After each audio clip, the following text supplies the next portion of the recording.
Good morning, everyone. Tim Nyland here. Today is Wednesday, April 14th, and this is our weekly strategy call for Zacks Professional Services, where we analyze stocks, question the typical narratives, and discuss all things moving the market. Before we get started, hit the subscribe button and come back every week for more videos on investing strategy and making the most of Zacks Pro platforms. If you have a topic you want me to discuss in a future video, just leave a comment below. And if you find this video useful, be sure to hit the like button. This week, we're going to focus in on the kickoff to earnings season. And as I've been combing through all of my publications, I've seen a lot of discussion around earnings season and some of the expectations for top line versus bottom line beats. But I have not seen anything related to discussions on valuations. And this is probably the most important part of earnings season this quarter. So what we're going to do is we're going to do a deep dive into what's going on at each of the sector levels from the perspective of what is driving this PE multiple expansion that everyone is talking about and is concerned about. So when we look at the S&P 500 and we look at it from a price and earnings perspective, you can see this PE multiple in excess of 20 that is getting a lot of headlines. I've seen a lot of people talking about it, but I have not heard a lot of people explaining exactly why this phenomenon is taking place. There's a lot of excuses like low interest rates, a low interest rate environment relative to where we were even 5, 6, 10 years ago, and those are all valid points. But there's something else going on, something that you're not necessarily going to expect, and it is going to actually ultimately cause the S&P 500 to naturally experience a PE multiple contraction below 20 times earnings, and it may not necessarily have to come at the expense of some sort of sell-off triggered by inflation. So this is actually a really good thing. So the focus of today's webinar is really going to be looking at those sectors that are really going to be responsible for ultimately growing those S&P 500 earnings such that we can get this PE multiple back under a 20. So we're going to do a deep dive and look at exactly how this happens. So keep in mind, I'm looking again from the Zacks research system at the S&P 500 composite, and the blue line is price and the orange line is a trailing 4 quarters EPS. And we scale this by a factor of 10 so that you can easily see PE multiple expansion and contraction. When the blue line touches the orange line, the stock or composite is actually trading at a 10 times multiple. So it gives you an idea, some sort of context for multiple expansion and contraction. As these two lines begin to expand, you can see the distance between one another growing here since 2009 all the way through 2021. That is a consistent PE multiple expansion, so the distance between the blue and orange line. And in this next slide, I've gone ahead and highlighted that on a year forward basis. So you can see that I've drawn these little red arrows on year forward earnings. And so this is, again, the further the distance between these two lines, the greater the PE multiple expansion. And you can see what everyone's concerned about right here. This is a really, really large PE multiple, something we haven't seen in quite some time. A couple webinars ago, I did discuss the fact that we did see this level of PE right around the dot-com implosion. And I did mention a lot of the drivers there, again, not being your typical drivers. Interest rates were actually pretty high. I think we had 5-year or 10-year treasury yields sitting around 5, 5.25 at that point. So again, we can't just come back to the argument, well, interest rates are low and it supports these valuations. There's something else going on, and I want to expose that for you. It's very easy. So we're taking a tour. Here's the S&P 500 PE ratio on a forward 12-month EPS basis. So all I did was literally transform the prior chart into the actual PE chart using the research system. And you can see that we actually rose from sub 12x levels here in 2009. But keep your eyes down here at the bottom of the screen as well. I've got some really important notes that we'll be reviewing on each of the slides. And you can see that PE has more or less expanded steadily all the way to in excess of 23 times in 2021. And what we're going to be doing here is focusing in on this most recent period of concern, and it's definitely post-COVID, this phenomenon where we actually breached 21, and we've now stayed above 21 for over a year. So from 2009 to February 2020, we had PE F12M expansion driven by accommodative monetary and fiscal policies. So again, fiscal spending coupled with low rates. We also had a decline in equity risk premium. I've been through this in prior webinars, and we've had earnings growth. I mean, that was the narrative here post Great Recession. So, two sources of PE multiple expansion and contraction that you'll always hear me talking about. We've got company-specific factors plus those macro factors. All of those factors were in play, contributing to this multiple expansion we had up until the point of COVID. When we look at February 2020, again, marking that COVID event last year through current, we've had a very different phenomenon take place, which has driven those forward multiple expansions. So the consistent part of what's been going on is we still have a very accommodative monetary and fiscal policy, I would say even more so than we had in the Great Recession. Still coupled with that decline in equity risk premium, again, with that Fed backstop and all the fiscal spending. But what we've got now is an earnings recession that's distorting the PE multiples, specifically across two sectors. Okay, so I want to repeat that. We have a massive earnings recession that we're moving through, distorting PE multiples across two sectors. So everybody's getting super concerned about these elevated PE ratios, and there is reason to be concerned in the high beta names in the technology sector specifically. So we're going to be looking at two sectors for earnings recession distortions, and then obviously something I've talked about in 3 webinars prior, just in the last month or so, those high beta names in the technology sector, for a total of 3 sectors that portfolio managers will surely be watching this earnings season. So as a portfolio manager, we need to look to the S&P 500 sectors for answers to these valuation questions. And we need to understand the root cause of why these PE multiples are elevated. And so what I did in the research system is I literally just loaded up all of the S&P 500 sectors market weighted.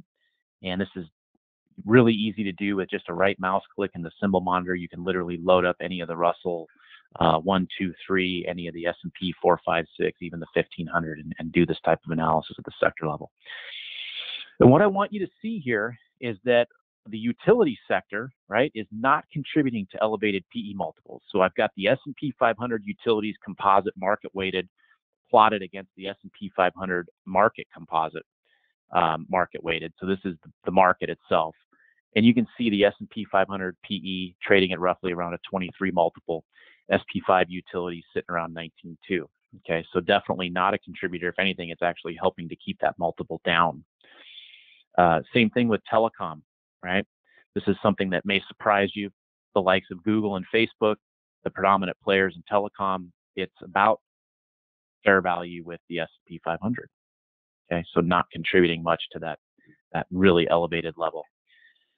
Same thing with the real estate sector. You'll see the S&P 500 real estate sector traditionally trading at a premium to the S&P 500, now trading at a discount. This is normal, right? Because the real estate sector is always the last to recover out of a recession. So keep that in mind.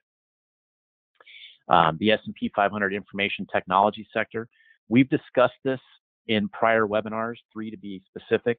This is contributing to elevated PE multiples, and it's those high beta tech names, specifically the ones with the negative earnings, are the ones that we're concerned about in this earnings season. So we'll talk a little bit more about that as we wrap up here at the end. The industrial sector, I did mention this briefly in a prior webinar, and I'm going to mention it again. It is contributing to elevated PE multiples. And the idea here is that it's predominantly driven by the PE multiples associated with those companies that are deep cyclical, catching that price appreciation while earnings are still in recovery mode. And this is very, very typical to see off the back of a recession. We saw it here in 08, 09. Again, this PE multiple expansion driven largely by the fact that price was running up in expectation of growth coming out of a recession, along with all of the accommodative monetary and fiscal policies. And as the economic cycle matures, and as growth expectations tend to taper over time, it's natural for these PE multiples to begin to then contract. Price appreciation tends to slow down and earnings growth tends to catch up. And then by 2011, just in time for QE2 and other supportive events from the Fed, we ended up with a more normalized PE. So I would expect that same event to take place in the industrial sector as well. So this is going to be another area that you're going to want to focus on in earnings season as a portfolio manager. The healthcare sector, probably a surprise to many. It's been literally sitting at these levels since roughly the end of 2015 and is definitely not a contributor to the elevated levels of the S&P 500 in terms of PE.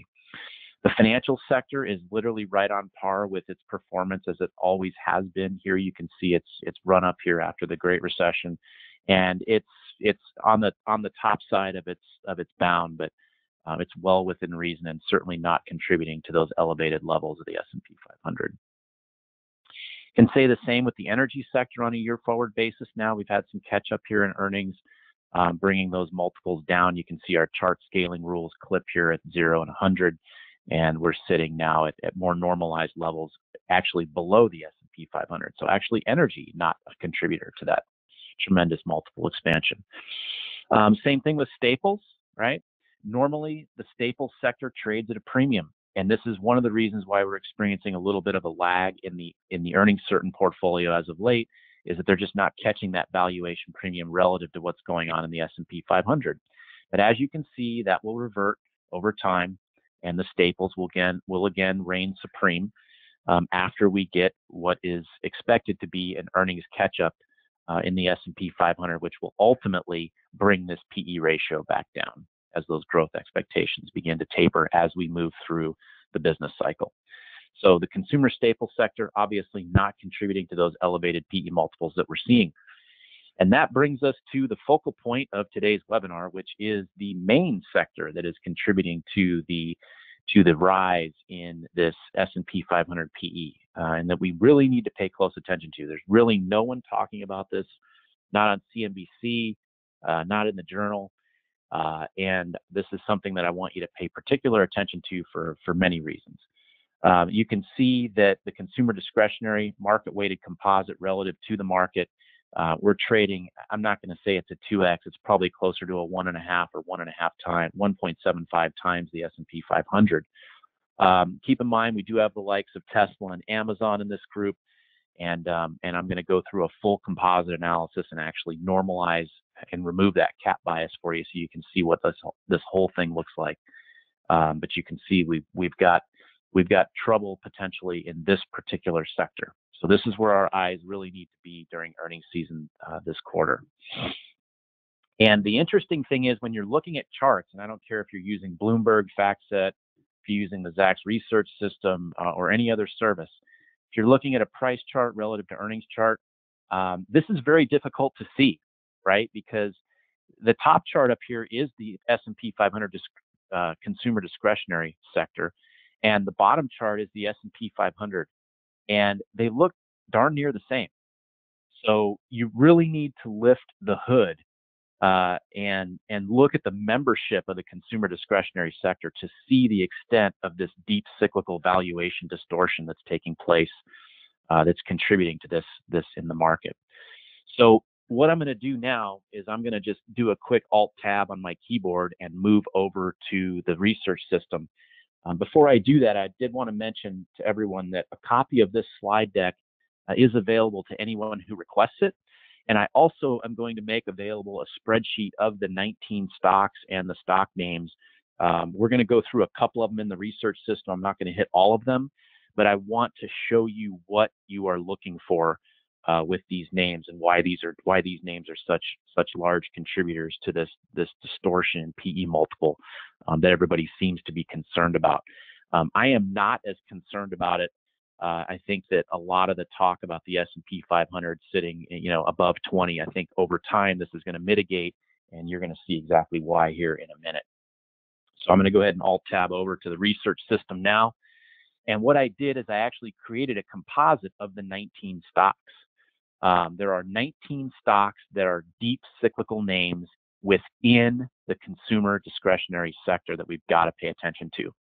The reason why we have to pay attention to these names is they are trading in some cases at levels even twice as high in terms of valuation and price. I should say just price, not valuation. They're probably even more than that on valuation if you look at the earnings trough.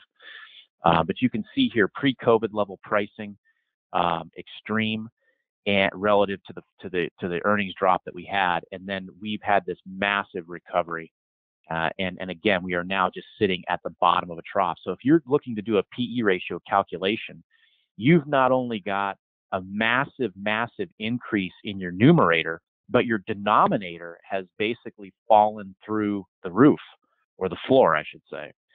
And so you've got this particular company, which it has to do with components and electronics for the automobile space, posting massive PE multiple expansion. And so if you scroll through these, you'll see, Booking Holdings. Here's another one. So on a year forward basis, we're still working through this trough. So these PE multiples are extremely elevated. And you can see here, 2021 at 63, we normalized back down to 27. This is happening just in this sector. This is happening across all sectors. Keep in mind, we've got recovery stories playing out across all sectors. But the sector analysis that I just walked you through, we identified 3 in particular. The one that we're looking at now, consumer discretionary, is obviously got the largest distortion. And that's why we're here right now. You can see here Booking, again, we're trading at levels even higher than we were pre-COVID without even being at the bottom of the trough yet, okay? This scenario plays out time and time again. Here's Carnival, okay? Granted, we're not back to pre-COVID levels, but look at the breadth of this trough. Notice, this is what I want you to look for. We're going to scroll back up to the prior. Notice the breadth of this trough. This is expected to rebound much faster than is Carnival Cruise Line. So you've got to look at the breadth and depth of these troughs. And again, we're looking at pricing in earnings recoveries that aren't going to take place for another 2.75 to 3 years for Carnival. Okay. Here's Caesars Entertainment. So again, at this level of price pre-COVID, we had this level of earnings. We've got a massive, deep and wide earnings trough, and we've got pricing that's literally gone. I can just display my data here, from $59, roughly $60 pre-COVID, all the way up to almost $100, 96 and 95, 96. And so, massive PE multiple expansions. We'll hit a couple more here so you can see what I'm talking about. Darden Restaurants, okay? Literally working through their trough. This is a very, very narrow trough, expecting a rapid bounce back.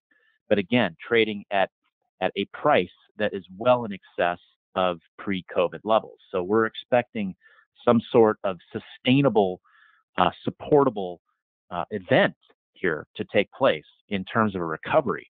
And the idea is, as portfolio managers, we need to evaluate whether this is really sustainable. In other words, for us to be able to sustain this level of price, we would have to have earnings well in excess of where they were pre-COVID and the growth trajectory to support it. And it looks like for Darden, we may get that. The buy side is certainly sending a message to the sell side saying, hey, maybe these estimates are a little bit low. This is the optimism that's being baked in across the board. You can see it again with Expedia Holdings, okay? On and on and on. I've got 19 of these names just in this sector alone. I'll make them available to you. Just send me an email, I'll get them out to you. You can also just email any of our support addresses as well. I'll give you all that information at the end of the webinar. So we won't beat this up anymore. There's 19 of them. I've only gone through a few. Let's go ahead and get back to the slideshow. And keep in mind that I did create a composite of those 19 consumer discretionary deep cyclical names, and this is what it looks like on a price and earnings basis.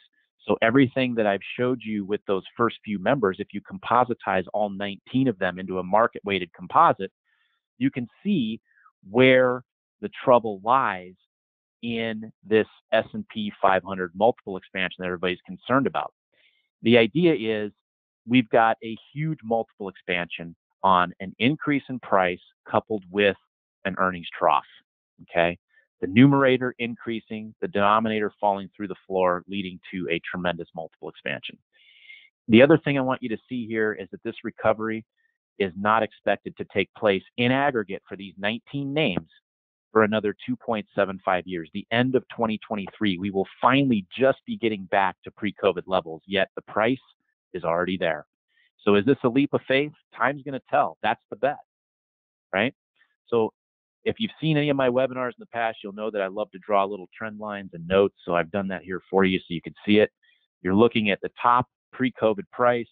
Again, we're right back to pre-COVID price, but earnings are absolutely nowhere to be found. We're in the middle of the trough, and that forecast isn't expected until the end of 2023. So we have a massive earnings trough coupled with a full price recovery.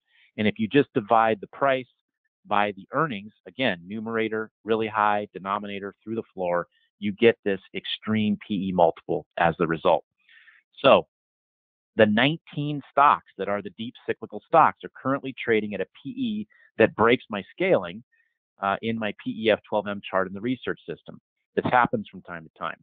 So I just look at the current value. It's 855 times year forward earnings. Now, as we move through to F24M, F36, obviously the median here is a 17.87.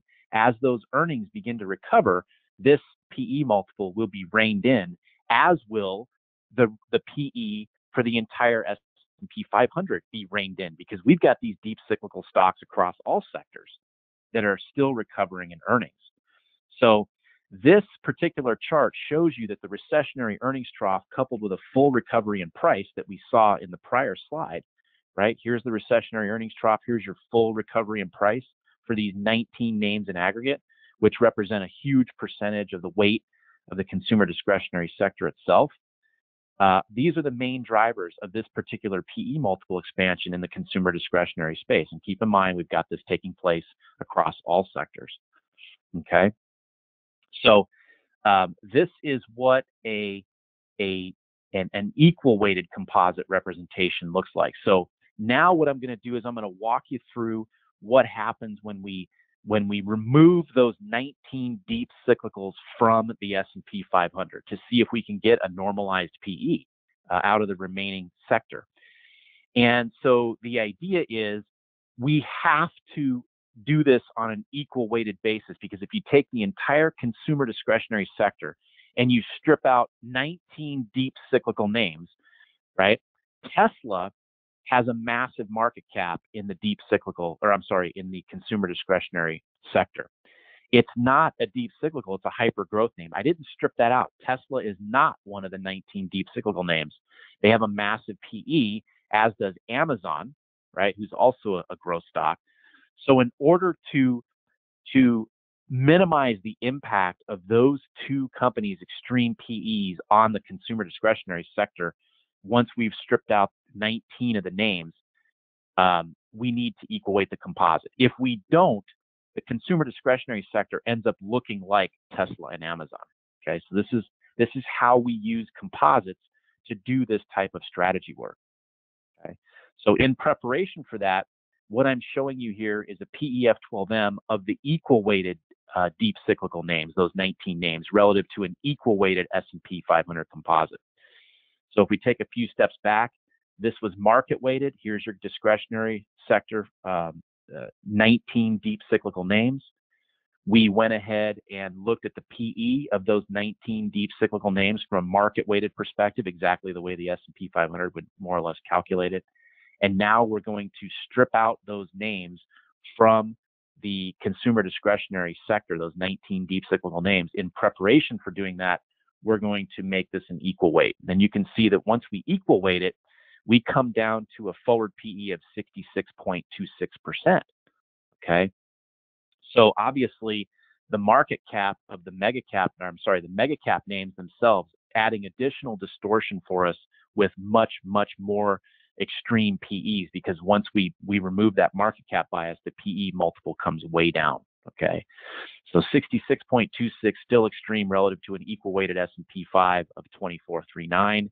And then let's go ahead and remove the 19 deep cyclicals from the consumer discretionary space, and voila, we have a valuation that is more or less on par with the S&P 500. So again, keep in mind, I've got notes here at the bottom of the slide explaining exactly why we had to switch to an equal weighted composite. We had to basically mitigate the market cap bias of Amazon, Tesla. There's a couple more in there, Home Depot and Nike as well. They're still in the composite. They're still contributing to the S&P 500 Consumer Discretionary Composite minus those 19 deep cyclical names. It's just that we're not using the market value as a weight. We're equal weighting each of them. So you can see how that works. Okay. So here's our takeaways for today. 3 sectors to pay close attention to during earnings season. First one is the industrial sector. Watch for those deep cyclical earnings to recover over time. The price appreciation, I spoke about the Institute of Supply Management, those numbers a couple weeks ago. That price appreciation in the industrial sector, it will begin to mature as the expectations for growth begin to taper. Remember, I spoke of the ISM numbers and how cyclical those things are. Even with downward trending ISM, it's okay. That's still going to be positive growth for the economy as long as those ISM numbers stay above 50. But as that growth begins to taper, so will the cyclical industrial price appreciation. So watch ISM numbers as a trigger for that. That's my number one leading indicator that I like. Earnings growth will catch up to price, resulting in a normalized PE contraction. This is a totally normal byproduct of the economic cycle. So that's what I want you to look for in the industrial sector. That will lead to the S&P 500 PE normally reverting back to a sub 20, even down to a 17, 18 handle over time. In the IT sector, we've got something a little bit different going on. Again, the subject of many, 3 to be exact, webinars within the last month. Watch earnings growth for high beta, high valuation names, especially the ones that have negative EPS, right? These are the guys that are going to be penalized heavily for missing either on the top or the bottom. And these stand a really, really good chance of being normalized over time, especially if rates continue to rise. Sector number 3 was the primary focal point of today's webinar, the consumer discretionary sector. This is really the canary in the coal mine, right, for the health of not only the consumer as well as the recovery in travel and leisure. In order for us to have any inflationary worries at all, we've got to get through this period of stimulus where the government is sending out checks.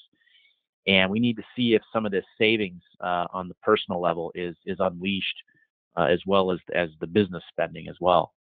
We've got a lot of cash sitting on corporate balance sheets. So we really need to see if any of this cash is going to be unleashed. And then we really want to watch this focus on the tug of war between the work from home trade as well as the return to business travel.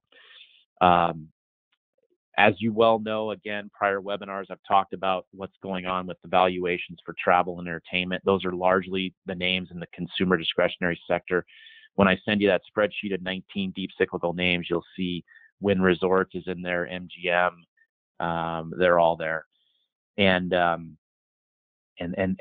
keep in mind that these earnings for these companies are not forecast to materialize and normalize out for another almost 3 years. Okay. So these are the names that are really worth keeping a pulse on during this earnings season. So again, these 19 deep cyclical names are trading at extreme all-time high price levels with no actual earnings recovery being reported yet. So we're going to now get to see that start hopefully this quarter. Certainly by next quarter, the rate of the vaccinations are going. So look for that. As portfolio managers, the question is, how reasonable and sustainable are these valuations going forward? The path to the sub 20x S&P 500 PE levels is not what you think. The 0.10 down there, the most obvious path and the one that everybody's fearing about is that we're going to have a market crash because PE ratios are too high. It's going to be triggered by rising inflation and higher interest rates and equity risk premium moving higher.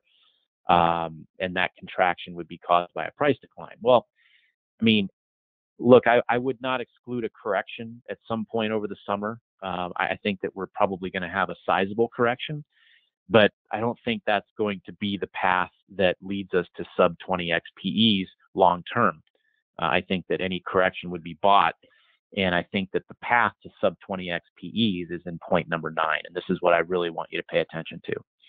So all else being equal and assuming tame inflation data, if we do get this cyclical earnings recovery, which I believe we will, it's certainly being priced in and then some over the next several years, we will begin to normalize a growth trajectory. You know that from my strategy sessions, I'm really big on this concept of a normalized earnings and a normalized growth trajectory.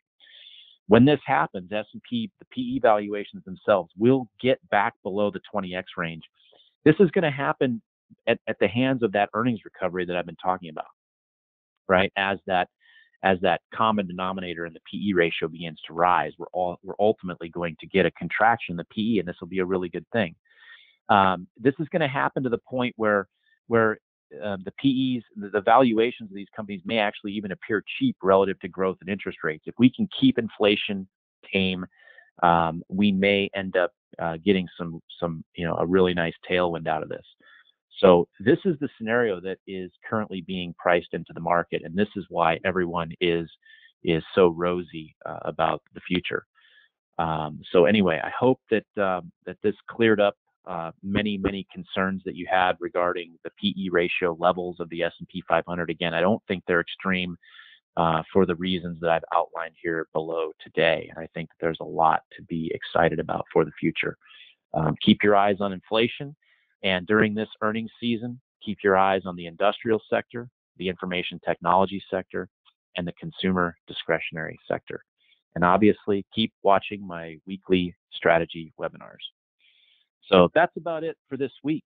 If you'd like a copy of my slide deck and a copy of the spreadsheet with the 19 deep cyclical stocks out of the consumer discretionary sector that I'm going to be keeping a close eye on, just shoot us an email. If you found this video helpful, please hit the like button below and be sure to subscribe for future videos. If you have any questions or ideas for future videos, please leave me a comment below or email me at tnyland@zacks.com. You can also follow me on social media. I'm on LinkedIn. I'm also on Twitter at Tim Nyland. If you're interested in getting started with Advisor Tools or ZRS, or if you're looking into upgrading your current subscription, please contact our world-class support at advisortools@zacks.com and ZRS@zacks.com. Thank you for watching, and I'll talk to you next week.